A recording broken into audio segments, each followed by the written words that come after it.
నేను రక్ష నాకు నువ్వు రక్ష అని చెప్పేసి దాని మీద ప్రమాణ స్వీకారం చేయండి. ఇట్లా ఒక 4-5 ఏళ్ళు మీరు చూసుకున్నారంటే మీరు నాటిన మొక్క పెద్ద వృక్షంలాగా ఇప్పుడు మొదటి లాగా తయారవుతుంది.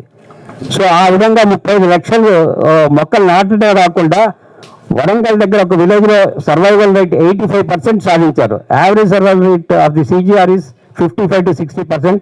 బట్ వరంగల్ దగ్గర ఒక ప్లేస్లో ఇట్ వాస్ 85%. మామూలుగా హరితహారం ప్రాజెక్టులో అంత సర్వైవల్ రేట్ రావటం నేను ఎప్పుడు చూడలేదు. ఇది కౌన్సిల్ ఫర్ గ్రీన్ రెవల్యూషన్ ఈ ఇనిషియేటివ్తో స్టార్ట్ అయింది. 11 లక్షల సీడ్ బాల్స్ కూడా తయారు చేయించి డిస్పర్స్ చేయించగలిగింది.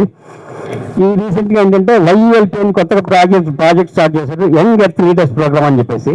ఆల్రెడీ phase 1 అయిపోయింది, phase 2 అయిపోయింది, phase 3లో ఉన్నాం. ఇప్పుడు 8 డిస్ట్రిక్ట్స్ స్టార్ట్ చేసాం. 8 డిస్ట్రిక్ట్స్లో ఒక్కొక్క డిస్ట్రిక్ట్లో 20 స్కూల్స్ చొప్పున 160 స్కూల్స్.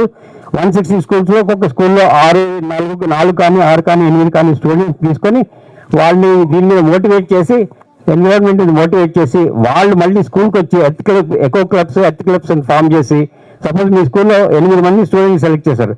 8 మంది స్టూడెంట్స్ 200 మందిని ఎర్త్ లీడర్స్గా చేయాలి. ఇదైతే ఈ 200 మంది ఇంటికి వెళ్ళి వాళ్ళ పేరెంట్స్ని మళ్ళీ ఎన్విరాన్మెంట్ గురించి పర్యావరణం గురించి వాళ్ళకి నేర్పించాలి. పర్యావరణ ఇంపార్టెన్స్ ఇప్పుడు HM గారు చెప్పినట్టు, ME గారు చెప్పినట్టు, SI గారు చెప్పినట్టు ఇవన్నీ మీరు ఫాలో అవుతే స్ట్రిక్ట్గా ఫాలో అవుతే పర్యావరణానికి అది ఏ విధంగా ప్రాబ్లం లేదు. ఇప్పుడు నేచర్లో 5 ఎలిమెంట్స్ ఆఫ్ నేచర్ అని ఉంటాయి.